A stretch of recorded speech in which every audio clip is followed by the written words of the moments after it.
Esta es la presentación del trabajo final de la materia FOS de Germán Galante. La fecha corta del presente trabajo es 20 de marzo de 2026. Comenzamos desarrollando el diagnóstico. El hecho más relevante y que moldea gran parte del diagnóstico del trabajo es la guerra en Medio Oriente, un shock de oferta debido a un aumento del precio de la energía a raíz del aumento del petróleo que también arrastró el resto o está arrastrando el resto de las commodities. Este shock de oferta agarra a los bancos centrales en una situación con muy poco o nada de margen de maniobra, dado que venían de una situación de normalización de sus balances para tratar de traer en línea a la inflación. Se está viendo que están mostrando distintos niveles de éxito, pero sí en general la tendencia es un proceso de desinflación. Pero obviamente esto tuvo secuelas en la economía real. En Estados Unidos estas secuelas se dejan ver en el mercado laboral, un mercado laboral que muestra claros signos de agotamiento, donde mes a mes va agregando cada vez menos trabajadores a a la economía, a pesar de que la economía está creciendo a un 2% anual. Eh, y en Europa, estos efectos sobre la economía real se están viendo en en las economías del norte, especialmente en las economías industriales, en particular en estos sectores, los sectores industriales, donde muestran un claro declive en los últimos años. Entonces, y aparte de esto, el Banco Central Europeo también, aparte de encontrar estos efectos de la economía real, tiene cierto grado de heterogeneidad en los países miembros, lo cual dificulta aún más ya su labor y su toma de decisiones con respecto a tasas. Eh, entonces, digamos, esa es la situación, una situación donde los bancos centrales están entre la espada y la pared, seguramente mayor inflación esperada y también la economía real mostrando signos de enfriamiento. Pasamos ahora al view, cómo vemos que esta situación actual puede desarrollarse en los próximos 6 meses. Empezando en Estados Unidos, como dijimos, la economía viene mostrando un sano 2% anual. Sin embargo, los motores de la economía estadounidense, por un lado el consumo, que siempre suele ser el consumo, viene mostrando una curva K, donde el consumo básicamente viene empujado por los sectores, los primeros deciles, los sectores más ricos, probablemente por un efecto riqueza, porque la dinámica, digamos, de consumo en los sectores de clase media, medio bajo, es básicamente declinante, donde cada vez surge más, por lo menos en Estados Unidos, en las elecciones, el tema de la affordability, y cruzado o sumado a un mercado de trabajo débil, esto claramente va a resentir en el consumo. Y el otro motor que venía empujando la economía estadounidense era la inversión, empujado básicamente como principal driver la inversión en la tecnología de IA. Eso creo que va a continuar, por lo menos en los próximos 6 meses, 7 meses. No vemos que eso, lo que es inversión, decline. El consumo sí lo vemos que puede resentirse, especialmente en este escenario que vemos, que acabamos de escribir, que lo vemos soy muy conservador. Un shock de oferta seguramente va a terminar afectando actividad y consumo. eh, Va a ralentizar primero en las clases bajas, digamos, va a seguir eh, esta dinámica que ya venía mostrando, que ya se venía mostrando de una baja de consumo en las clases media bajas y en la clase alta, donde si la equity no responde, probablemente este efecto, o de hecho hay un efecto negativo a raíz de la guerra, también empieza a resentirse el consumo en las en los altos en los primeros deciles de distribución del ingreso. En cuanto, bueno, entonces, ¿esto cómo va a repercutirse en tasas? Obviamente, eh, lo veo como un empinamiento de la curva, donde en la parte baja no va a haber efectos, ya que la situación de la economía real no va a permitir, digamos, subir tasas. Sí, probablemente el efecto de la inflación esperada empieza a colarse en la parte media de la curva, a los 3, 4, 5 años, y en la parte larga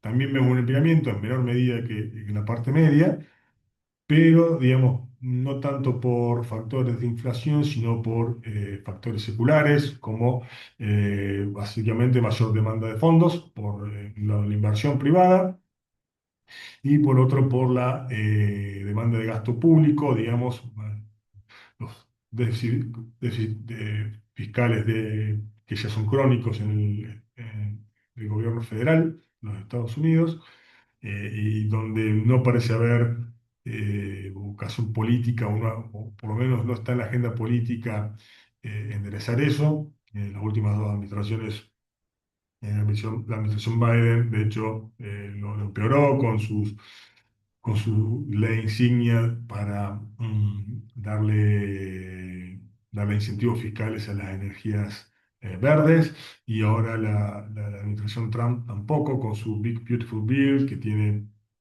muchas provisiones de recortes de impuestos. Eso puede ayudar obviamente la economía real, pero no mejora la situación fiscal. Por eso vemos también un empinamiento en la parte larga de la curva por estos factores.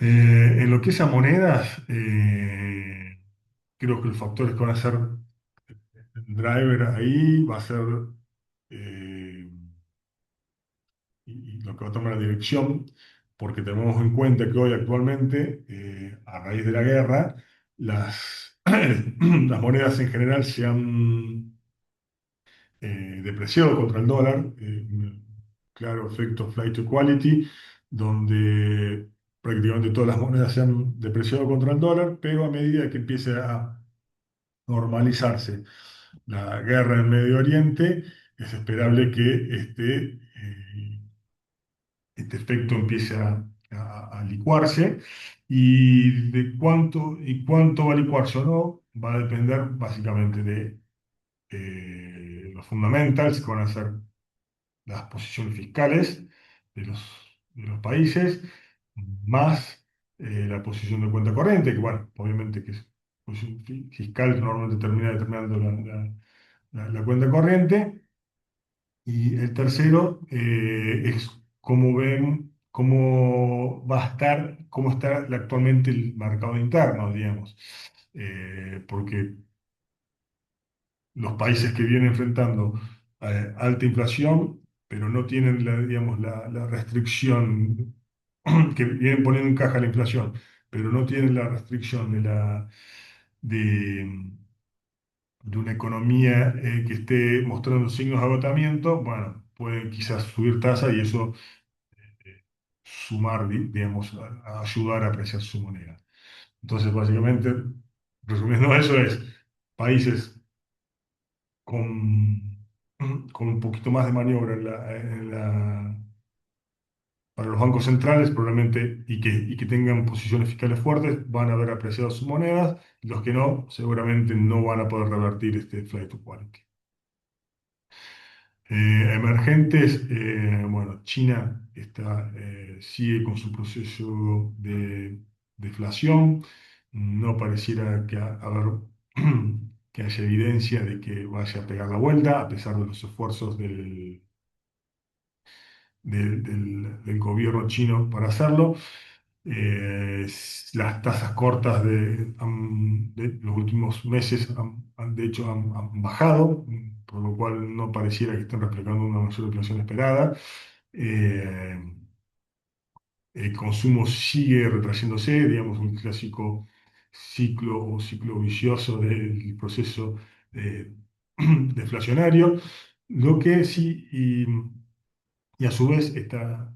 este enfriamiento de la demanda china también afecta, digamos, al resto de los países eh, periféricos, los países emergentes, que son exportadores de commodity y depende su demanda de China.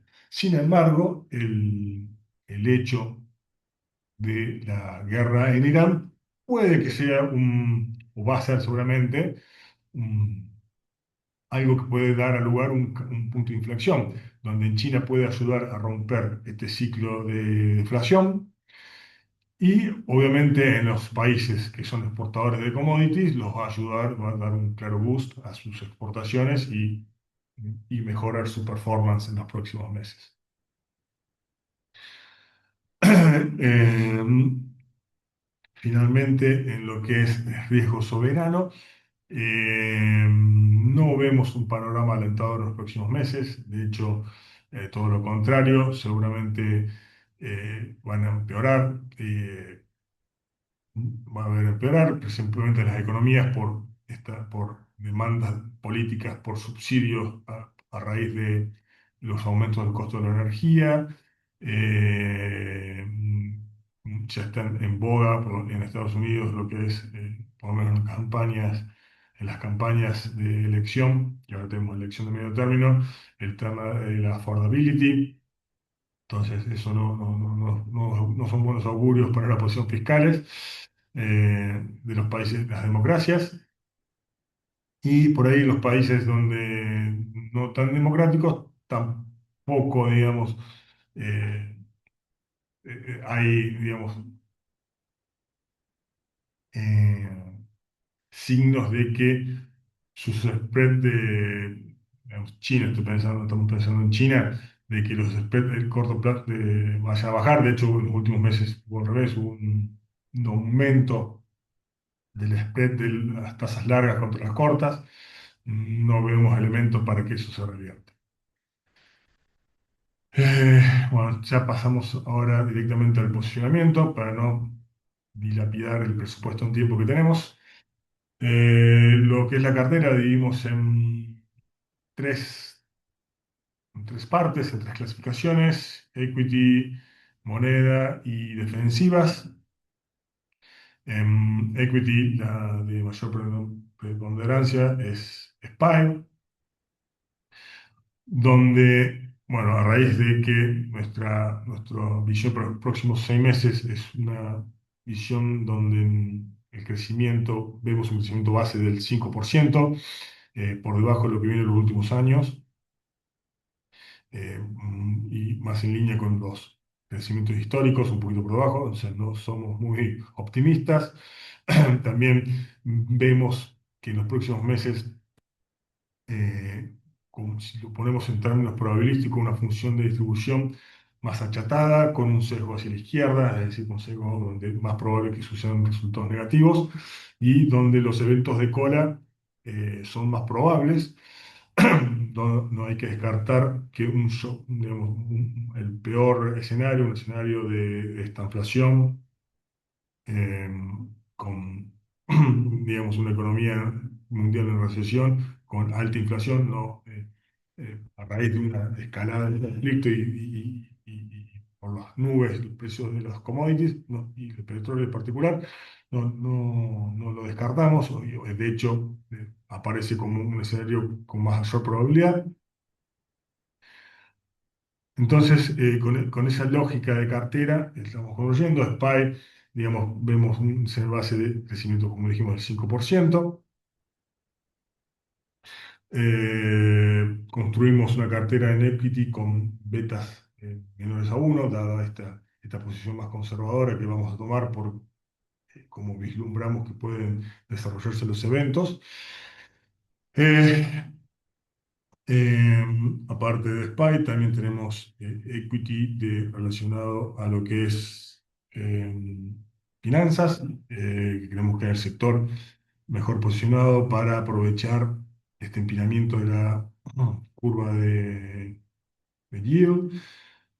El sector energético, donde las mejoras del precio del petróleo van a mejorar los márgenes de las petroleras. Aún así, si se normalice en un escenario de normalización, de pronta normalización, seguramente el precio de los commodities va a bajar, pero siempre el precio de los productos que ya tienen un cierto grado de valor agregado, sus precios son más lentos a responder a la baja y por ende sus materias primas, costos van a bajar en línea con los precios del petróleo, no tanto seguramente sus precios de venta, entonces va a haber incluso en un escenario de normalización buenos márgenes por parte de las empresas petroleras.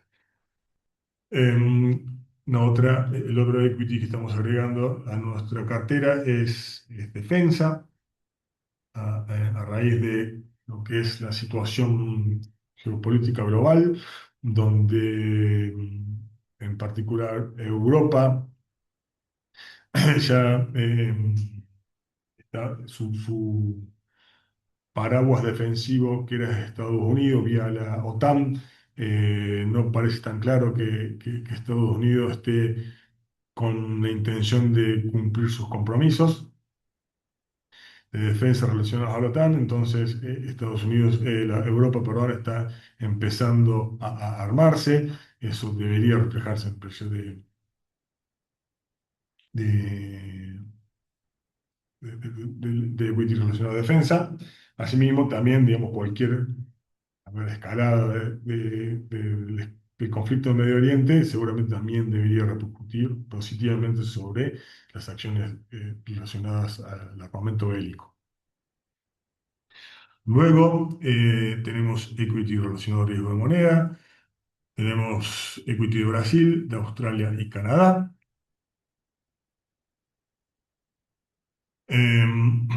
Donde aquí vemos que son países exportadores netos de commodities, que creemos que pueden tener a partir de esta situación un buen desempeño y una buena performance. En Y finalmente, estas posiciones que si bien son bonos más commodities, las llamé, las uní bajo un mismo paraguas por la función que cumplen en la cartera, que es básicamente una posición puramente defensiva, que ante un escenario, llamémoslo catastrófico, la idea no es tener estas posiciones a finish, sino que son más de take profit ante un evento de cola. Vimos en el caso de un TLT, en el caso de una reversión de la curva de yield, vender esta posición, tomar el profit y venderla. Lo mismo con uso, en caso de que haya una disparada del precio del petróleo, un evento de disparada del precio del petróleo, tomar profit y deshacernos de la posición. Y GLD, más un caso de un caso de normalización donde tenemos en un escenario positivo, optimista, donde se resuelve rápidamente el conflicto y volvemos a un escenario más parecido al preguerra, donde retoma el GLD, retoma su ciclo alcista y empieza a recuperar parte de lo que se perdió desde febrero.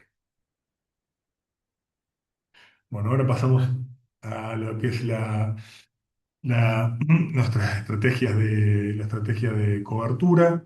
Primero, antes de eso, brevemente una explicación de cómo se construyó los implied volatilities, digamos, los precios de las primas.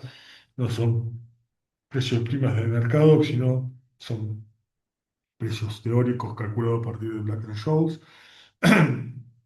Y se tomó como implied volatility, se partió para cada uno de estos ETF, cuál era la implied volatility al 20 de abril, at the money, y se calculó el delta contra el VIX, y luego ese delta fue traducido al VIX a la fecha de corte. Y para calcular las implied volatilities, moviéndonos fuera del strike at the money, usé una ecuación cúbica cuyos parámetros fueron calculados a partir del método de Lowes, y con eso calculó una ecuación cúbica y, digamos, de acuerdo a cuánto uno se alejaba del strike, te da la implied volatility. Usted estimaba la implied volatility para un strike dado. Ok, explicado eso, vamos a las estrategias de cobertura, eh, donde usé cuatro estrategias de cobertura diferentes. La primera para lo que es SPY. Eh, Acá, como dijimos, vemos un escenario de bajo crecimiento, no de alto rendimiento, con eh, mucho más riesgos por el lado digamos, de negativos digamos, que un upside. Entonces, somos bastante conservadores. Acá, eh, lo que usé el Four Legs como estrategia de cobertura, aprovechando el hecho que por las altas volatilidades se ve que un call out of the money que ya da un rendimiento interesante, eh, puede más que compensar digamos, y dejar, digamos, acá estamos a $28, un put at the money.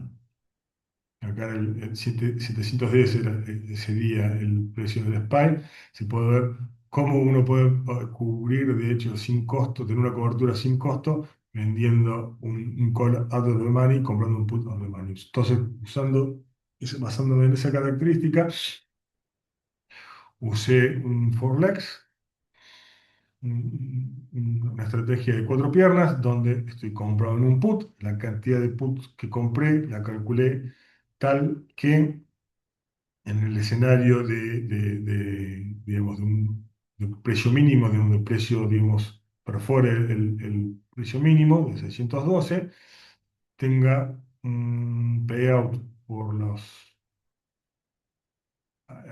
digamos, a raíz de las opciones de 70.000 euros, $70.000, perdón, lo cual deja en un escenario bajista, que asumamos que es del 17%, una pérdida en nuestra posición de $85.000.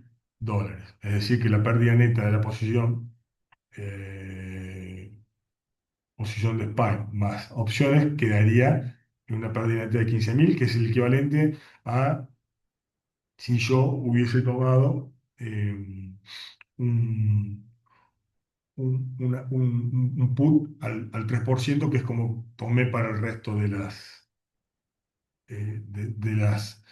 del equity con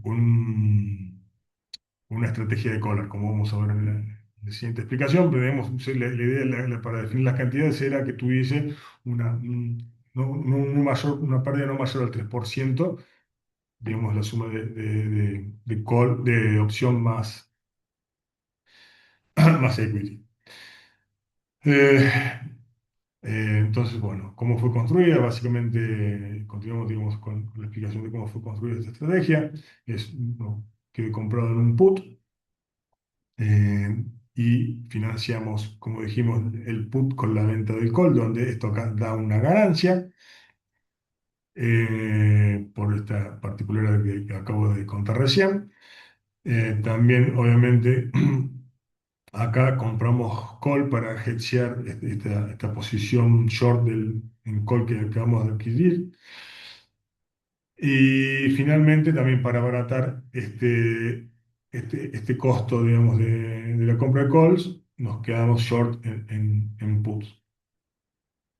Como digamos, el resultado neto final es que ganamos $37.000 por las primas, y acá están los posibles resultados, digamos, en- del el hedge donde en un mínimo nos da $107.000 de ganancia, en el base perdemos 12.000 y un retorno máximo, y en el caso de que se supere el máximo, el precio máximo, que son 704, nos da 32.000. Acá queda el resultado hedgeado, donde se ve que prácticamente no tenemos riesgo, digamos.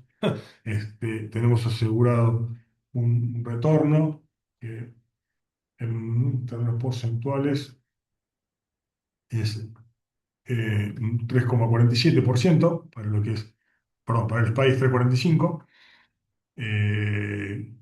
para el periodo de 6 meses, comparado con una tasa libre de riesgo de 3,69, es decir, para el periodo sería aproximadamente 1,8, 1,85, estamos casi duplicando el retorno esperado para el SPY, digamos, duplicando el retorno esperado, perdón, que del libre de riesgo, prácticamente sin correr riesgo, lo que parece un muy buen resultado.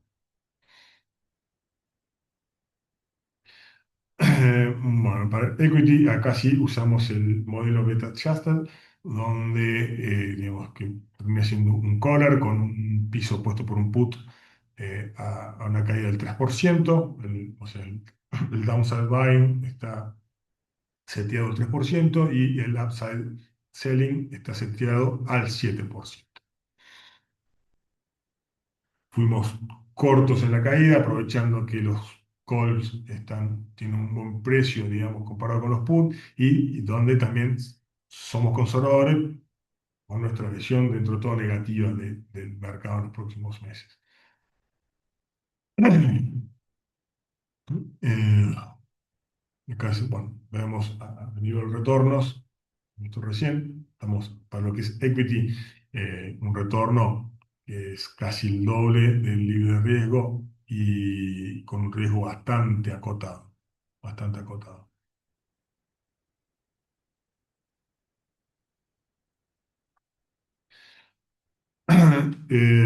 Bueno, entonces ahora seguimos con lo que es moneda. Eh, Acá lo que es las posiciones digamos, lo que son equities que tienen riesgo moneda, es doble la protección. Digamos, está la protección por el lado de la performance con un collar y también, digamos, que es la misma que se usó en el equity en dólares, pero a su vez también se adiciona una capa más de cobertura estando short en, digamos, en las monedas. Estamos short en futuros de las monedas correspondientes. Los nacionales, en el caso de Brasil, tomamos un nacional por el 100% de nuestra posición, porque, como dijimos, no somos optimistas con respecto a la performance del real.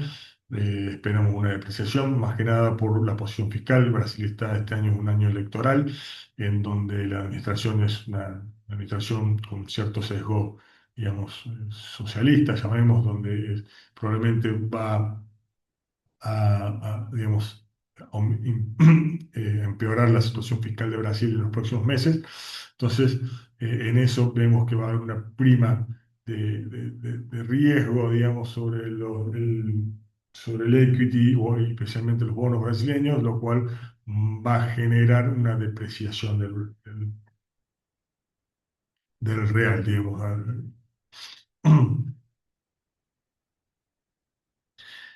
Eh, entonces, no así con lo que es el OSI y el dólar canadiense. Acá tomamos simplemente un 50% del nacional, digamos, nacional un 50% de nuestra posición, para que no nos quite todo el upside, ya que somos más optimistas con respecto a la performance de las monedas de estos dos países. Con respecto bueno, a los resultados, lo dividimos en 9, porque si bien, va a ser mejor, si bien eh, un, un rendimiento del equity optimista en estos países va a llevar, probablemente, va a ser más probable, va a ser más probable una también una posición optimista de la moneda, no implica una necesariamente. Entonces hice un cuadro donde las distintas combinaciones del escenario del equity con el escenario de la moneda. donde se puede ver que en el escenario base el rendimiento no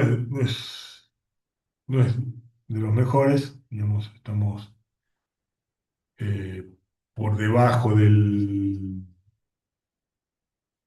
acá es base base, ¿no? Pero este, esperamos que digamos, tener un poquito más de upside en estas equity por el- la apreciación de las monedas de las monedas de lo que es la acción del dólar canadiense y el el Aussie, el dólar australiano. Bueno, y finalmente vamos a lo que es las posiciones defensivas, eh, donde, como dijimos, estas son posiciones que no, digamos, no son, la idea no es tenerlas, sino aprovecharlas ante la ocurrencia de un episodio, un evento de cola. Por eso es que simplemente la única protección que tienen es un put para, especialmente en lo que es uso que en un escenario de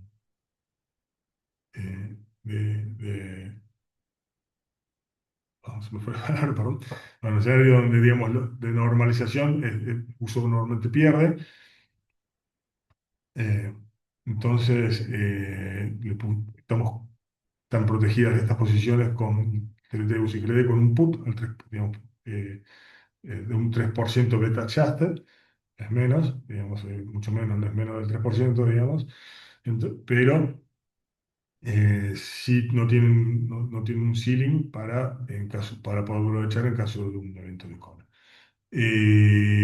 Acá, bueno, en los escenarios pesimistas, justamente, muestra un escenario negativo por el hecho que estoy siguiendo la lógica del beta adjuster. Entonces, cuando el SPY cae, también estos valores están cayendo. Sin embargo, eh, es un escenario que puede pasar. Quizás este sea el peor escenario de todos, pero ante un escenario realmente donde las cosas empeores, creemos que TLT y uso van a dar ganancias, no pérdidas. Entonces, vamos a la página de resumen, que resume lo que más o menos lo que vamos a explicar.